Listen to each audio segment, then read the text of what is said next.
Assessore Donazzan, dolce, salato, ce n'è per tutti i gusti, ma soprattutto oggi si lancia un messaggio importante. Che noi abbiamo degli ambasciatori di domani che parlano della nostra storia, della nostra cultura, che sanno fare accoglienza, che quindi investiranno sul turismo.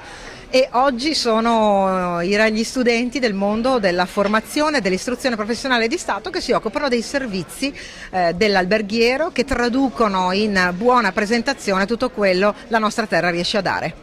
Giovani che troveranno lavoro, perché lei prima ha mostrato dei dati molto interessanti, ce li vuole ricordare? Tra le buone notizie di oggi, le buone cose che avremo, c'è il dato sull'inserimento occupazionale. Il 77% di questi ragazzi o trova buona occupazione, ed è la maggior parte, oppure ritorna agli studi per andare a perfezionare ancora di più il loro percorso, e questa è una bellissima cosa.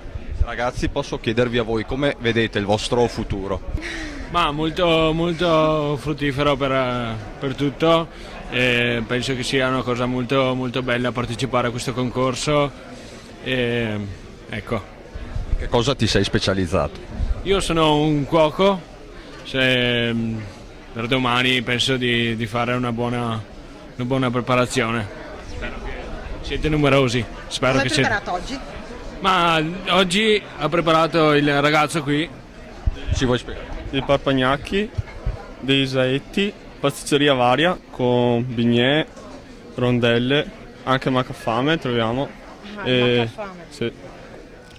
Dolci della tradizione veneta. Istruzione veneta, tutti fregolotta, e poi abbiamo buon vino qua. Il nostro buon vino.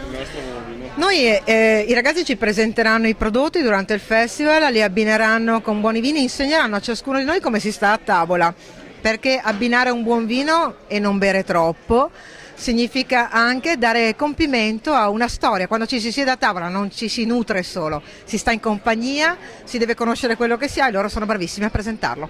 E buon appetito. Buon appetito a tutti e vi aspettiamo!